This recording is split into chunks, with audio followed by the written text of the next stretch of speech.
Hello comic fans, here's Earl Grey. Let's talk about one of the most famous cartoonists ever, Mr. George Herriman. And this will be a very interesting video for sure, because, yeah, for the most part I will talk about this humongous, huge thing here, put in this suitcase kind of box, so that you can carry Krazy Kat, the complete color Sundays 1935 to 1944, always with you. And the hardcore George Herriman fan or Krazy Kat fan will say that this edition by Taschen is all you need to make your life blessed and beautiful, and you don't need anything else. Just take the suitcase around with you. I don't know if this is really true for me.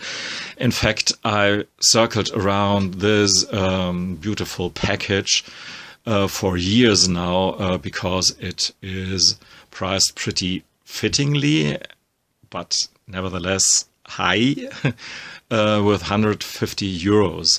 But they had a bargain for 1 or maybe 2 weeks. I actually don't know, but after I bought it for 30 euros, they changed it back to 150 euros. I don't know actually if this was a mistake or what, because 120 off of this book here, it's ridiculous. As you will see, the production values, the paper alone is worth the money. Yeah, but I don't complain. So for 30 euros, Krazy Kat, the complete color Sundays, no problem for me. Give it to me. So yeah, before I had only these Library of American Comics Essentials. These are these collected editions of newspaper strips. Each book with 1 year of comic strips. In this case here, this other creation, this earlier creation by Herriman, Baron Bean, the self-styled aristocrat, poor guy who actually tries to cheat himself always into the kitchen of others, so he's constantly hungry. The series here is pretty recommendable, I think, because the format is so neat. For the most part, they took just the creation of one creation or one cartoonist each, and then 1 year. George Herriman is a big exception, because here Polly and Her Pals by Cliff Starrett is really highly recommended. The Bungle family I really like, Tarzan of the Apes, and so on. It's a whole series. George Herriman is an exception because they not only put Baron Bean and one book with Krazy Kat comics into the series, but 3 years worth of Baron Bean from 1916 to 1918. So here's the Krazy Kat book in that series, collecting the strips from 1934. So we have only one book with Krazy Kat in it, but 3 collected editions with Baron Bean, which is a bit strange, given that Krazy Kat is the more famous and more important invention of Herriman. But anyway, I was really content with this book here being my only Krazy Kat book in my hands, since I thought, hey, I really got what Herriman is doing here. It's a simple enough premise, and it's basically the repetition of only one motive and over again. And but the trick is, as you will figure out with reading enough Krazy Kat material, that you really can cherish and appreciate what Herriman is doing there when you read a lot of his variations and repetitions, because it's not really a repetition, it's a playing with varieties, with the possibilities to tell the same stuff, or just to play with the elements of a cartoon. So, what's the premise here actually for the, in quotes, story? It's a simple ménage à trois. between the cat, the mouse, and Officer Pup, the dog there. The dog is more or less secretly in love with the cat. The cat is openly in love with Ignaz, the mouse, but the mouse doesn't love the cat. So the dog tries to protect his beloved cat in throwing the mouse whenever he can into the jail. So, and a very important and famous move here is the mouse throwing bricks, actually usually at the cat's head, but in this case here it's one of the side characters, this duck there. And despite all three of these characters and the side characters, for the most part pretty much as well, they are fully fleshed out characters with this distinct personality, each of them. Despite of being these pretty strong characters, they are very much in the grip of this compulsion to act like this premise is set. So the mouse is always only content when he can throw this brick at the cat, and the cat falls even more in love with the mouse because the cat mistakes these bricks as a sign of love from the mouse. So the mouse can do what he wants. The cat always will misunderstand him, and so he is a kind of Sisyphus, and like the cat is a Sisyphus character and the dog, so they 3 times Sisyphus, if you will. So they all have their very own stone rolling up the hill, and he will always roll down the hill.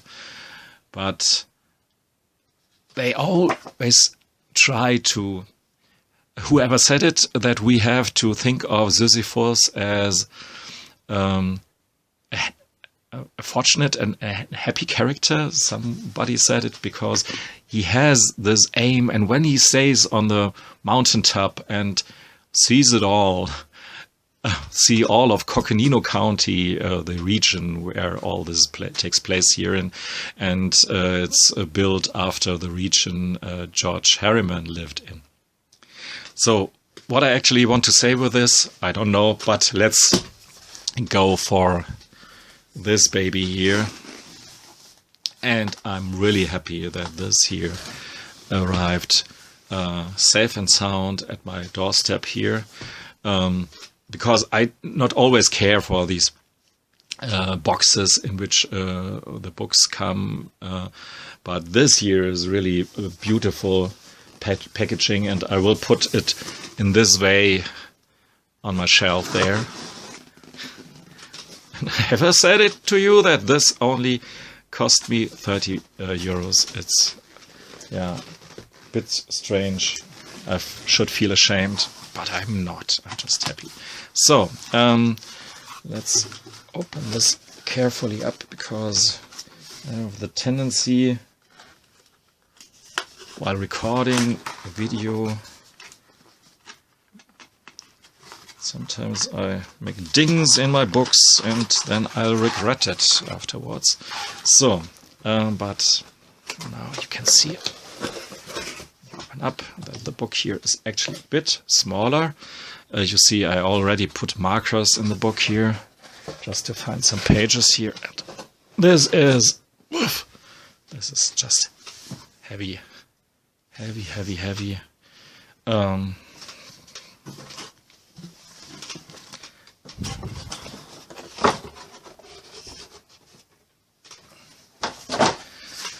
Let's see, it's more than 600 pages or so. Oh, you have to take my word. 620 something pages right there. And beautiful paper, so it's not thin Bible book paper or something.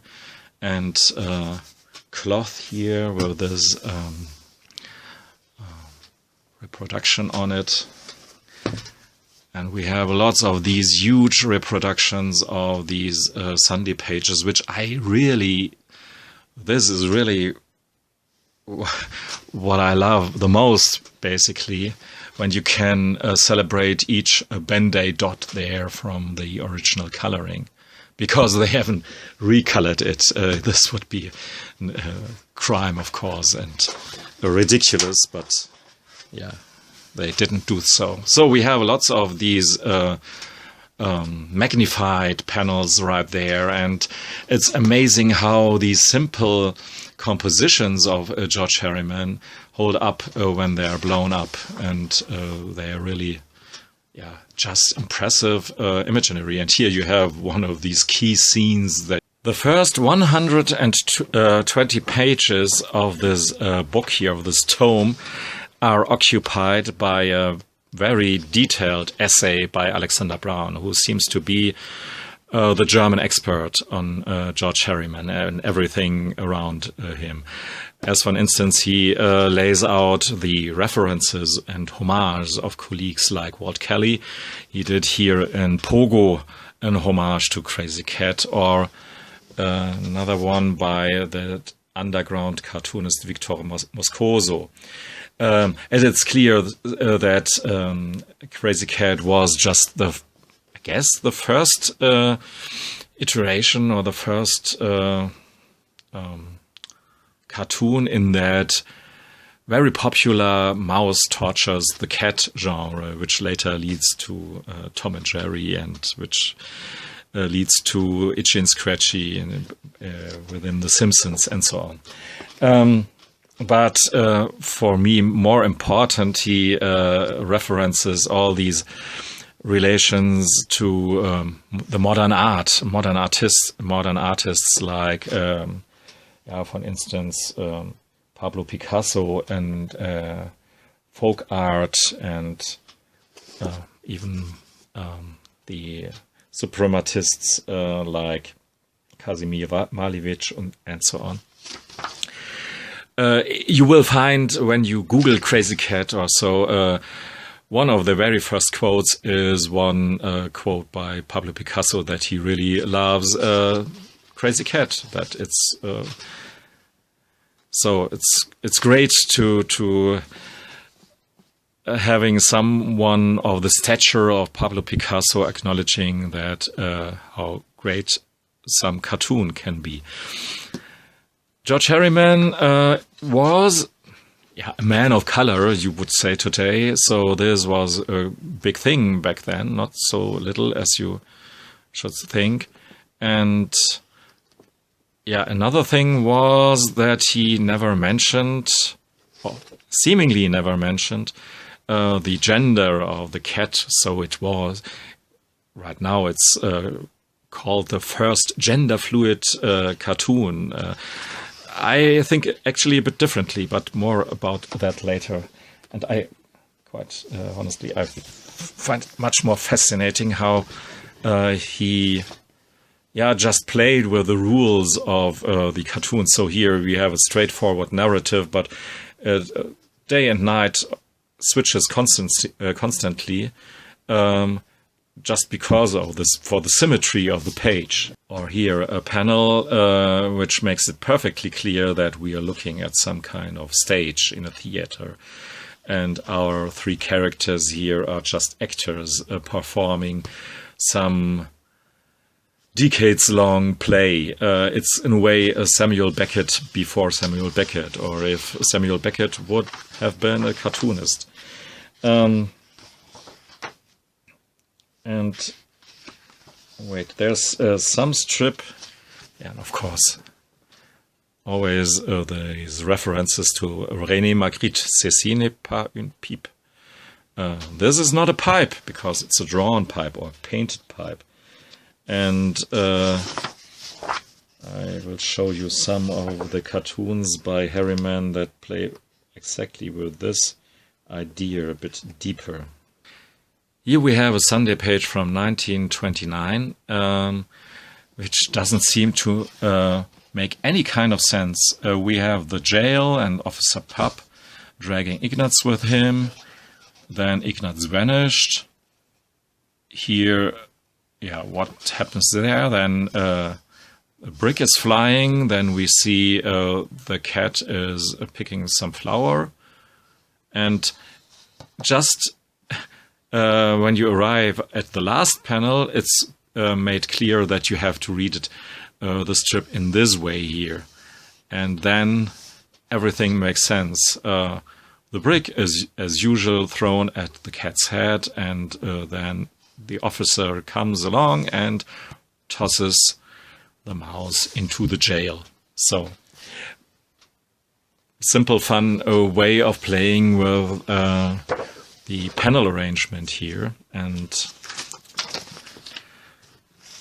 this is one of the last panels of Krazy Kat, but yeah.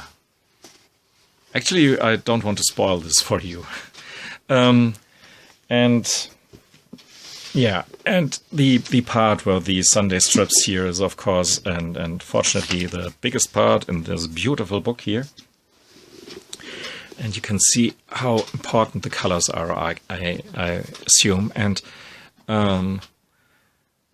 you see how he plays, George Herriman plays around with the elements of the storytelling. The scenery is always quite simple, so it's pretty easy for him to do so. But when you look at this here, this fence is not there, and what's happening with all these plants? They change from panel to panel without really a reason, without a rhyme or reason. I think the play with the elements of a cartoon and with our perception is brought to perfection with this particular Sunday here, in which Ignaz and Krazy play this shell game, in which you have guess where this little stone is. And while they two, and then Officer Pup as well, play around and with this shell game, everything around them changes. If you look at the background, the trees, the plants, the scenery, everything changes dramatically while they're just staring at this shell game there.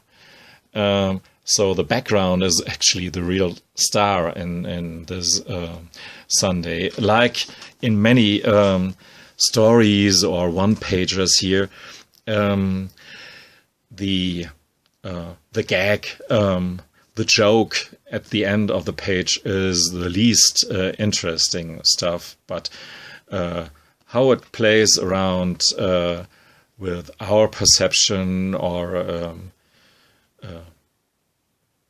makes perception as it is as the subject of the cartoon. That's the real interesting thing here, like in this here when Krazy puts a painting of his beloved cat on the jail and tricks the others.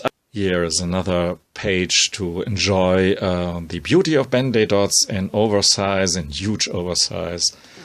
And here we have a page that gives me actually enough reason to believe that the cat was originally or intended to be a female by George Herriman, despite what you can read everywhere else and even in his interviews. But let's see. Officer Pup asks him, "You peruse a book, Krazy?" "No, I am reading it," in his very own way of spelling the stuff. "A romance, I'll wager. With a hero and a heroine?" There's a little heart you can see there. "Oh, ha. And a villain? And who is the heroine?" "A pretty little pussycat." So, and that's obviously referring to himself or herself, itself, and the hero, a little mice. And this hero, do you think he cares for the heroine? I got a squiddish suspicion he does. He declared himself No, he didn't. Then what gives you this horrible suspicion? He has tossed a brick at she. Now I forgot to tell him that the villain was a cop. So, the the cat is reading obviously a story that has a lot of astonishing similarities to that Ménage à trois. Anyhow, just a fun little observation. I don't think that this is too important which gender the cat actually has, but it creates sometimes a bit of a fuss in some kind of review. So I wanted to point out this observation of mine. I really rather enjoy stuff like this here, this catfish and this cat bird talking with our Krazy Kat here, and amps the minimalistic style even somehow up to 11, and the fun use of horizontal lines is always something that I want to point out. And here we have a bit of playing with the means of cartooning there. This is a mountain and this is the sun, and our Ignaz there prepares just right there a blue moon, because he told our cat that there will be a blue moon, and our officer doubts that big time. Because of all these well-known tropes, what can we do now? We do a silent comic, so every one of the characters tries to be as silent as possible. Tippy toes, silent footfalls. And there's even no zip and no pow when the brick hits his head. And it's a quiet jail in the end. To finish this little overview here, I will read this Sunday from December 10th, 1939 to you. One of the most poetic Sundays, I feel. A star falls, a little star, just baby star, una estrellita caída. And Krazy Kat catches it and builds some kind of warm air balloon out of it. And then when he falls asleep, the pillow returns to Earth just with a letter sent by the star, seemingly. I'm back home and happy thanks, Twinkie. A note in a pillow slip from the sky, signed Twinkie? I wonder if Krazy knows anything about this. Him? So, thanks for listening and watching. Goodbye.